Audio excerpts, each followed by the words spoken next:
চিকেনের তো অনেক রকম রেসিপি আমি আপনাদের সঙ্গে শেয়ার করেছি, তবে এই রেসিপিটা একেবারেই আলাদা। অনেক দিন ধরে এই রেসিপিটার জন্য কিন্তু অনুরোধ ছিল। চিকেন ঘি রোস্ট খেতে অসম্ভব ভালো লাগে আর বানাতেও সময় খুবই কম লাগে। নমস্কার বন্ধুরা, তনহির পাকশালাতে সবাইকে স্বাগত। তাহলে দেখে নেওয়া যাক দারুণ সুস্বাদু ঘি রোস্টের রেসিপি। চিকেন ঘি রোস্ট বানাবার জন্য নিয়েছি এখানে 6 পিস চিকেনের লেগের পিস। আপনারা চাইলে থাইয়ের পিস পুরোটাই ব্যবহার করতে পারেন, আবার চাইলে ব্রেস্টের পিসও কিন্তু অবশ্যই ব্যবহার করতে পারেন। লেগের পিসগুলোর গায়ে একটু কাট লাগিয়ে নিচ্ছি।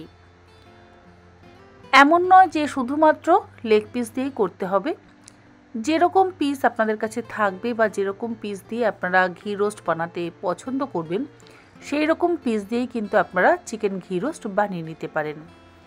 লেগ পিসগুলো অল্প করে একটু চিড়ে নেওয়ার পর এর মধ্যে দিয়ে দিচ্ছি 1 চা চামচ লবণ আর দিচ্ছি হাফ কাপ পরিমাণে টক দই। টক দই আর লবণ মাখিয়ে 30 মিনিট ম্যারিনেট করে রেখে দেব। আপনারা চাইলে 1 ঘন্টাও ম্যারিনেট করে রাখতে পারেন, আবার চাইলে ওভারনাইটও ম্যারিনেট করে রেখে দিতে পারেন। এই ঘি রোস্ট বানাতে গেলে একটা স্পেশাল মশলার প্রয়োজন। তার জন্য কড়াইতে দিয়ে দিলাম 5টা কাশ্মীরি লঙ্কা, তার সাথে 10 কোয়া রসুন।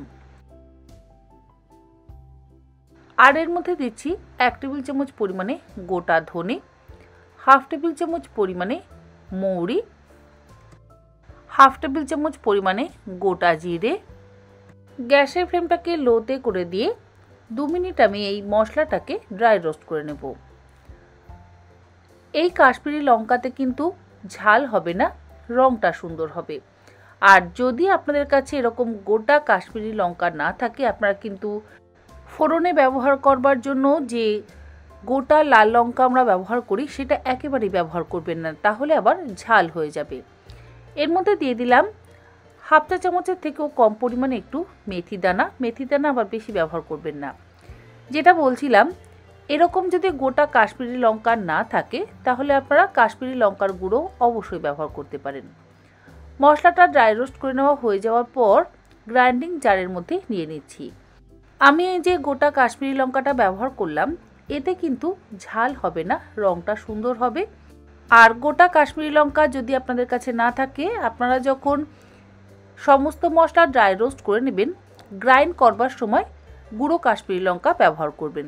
এর মধ্যে দিলাম অল্প একটু তেঁতুল। তেঁতুল আবার খুব বেশি ব্যবহার করবেন না।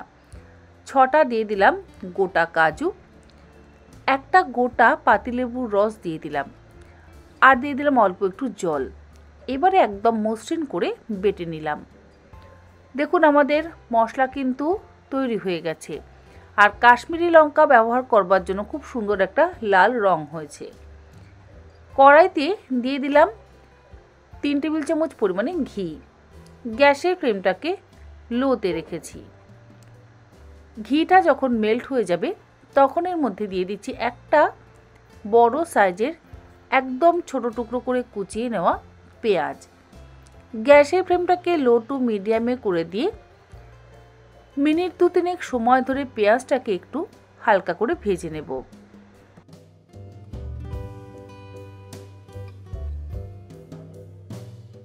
পেঁয়াজটা যখন হালকা করে ভাজা হয়ে যাবে তখন এর মধ্যে দিয়ে দিচ্ছি আমাদের বেটে নেওয়া ঘি রোস্টের স্পেশাল মশলা। মশলাটাকে দিয়ে গ্যাসের ফ্লেমটাকে একদম লোতে করে দিয়ে মিনিট 3-4 সময় ধরে ভালো করে কষিয়ে নেব। এই ঘি রোস্ট রান্না হতে কিন্তু সময় খুবই কম লাগে আর খেতেও লাগে অত্যন্ত সুস্বাদু। তবে এই স্পেশাল মশলাটা যদি না ব্যবহার করা হয়, মানে আমি যে মশলাগুলো ব্যবহার করলাম সেইগুলো যদি ব্যবহার না করা হয় তাহলে আবার পারফেক্ট স্বাদ হবে না। টক দই, পাতিলেবুর রস, তেঁতুল সব কিছুই কিন্তু ব্যবহার করতে হবে। টক ঝাল একটা ব্যাপার থাকবে এই রান্নাটাতে, তাতে খেতে অসম্ভব ভালো হবে। মিনিট 3-4 সময় ধরে মশলাটা কষিয়ে নেওয়ার পর লবণ আর টক দই দিয়ে ম্যারিনেট করে রাখা মাংসের টুকরোগুলো দিয়ে দিলাম। এবারে গ্যাসের ফ্লেমটাকে লোতে করে দিয়ে ভালো করে কষিয়ে নেব।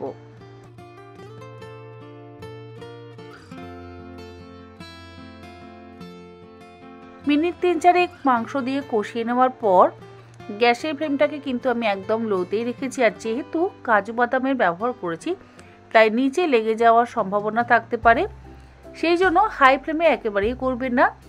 ঢাকা দিয়ে লো ফ্লেমে 5 মিনিট আমি রেখে দেব। 5 মিনিট পর ঢাকাটাকে খুলে নিচ্ছি। আবারও বলছি, রান্না হতে কিন্তু সময় খুবই কম লাগে। যদিও অবশ্য আপনারা চিকেনের ব্রেস্টের পিস ব্যবহার করেন তাহলে আবার একটু রান্না হতে সময় বেশি লাগবে, আর লেগ পিস ব্যবহার করলে সময় খুবই কম লাগবে। ঢাকাটা খুলে আমি আবারও একবার ভালো করে মিশিয়ে নিচ্ছি। তারপর আবারও ঢাকা দিয়ে গ্যাসের ফ্লেমটাকে লোতে করে দিয়ে চিকেনটাকে সেদ্ধ হওয়ার জন্য অপেক্ষা করব।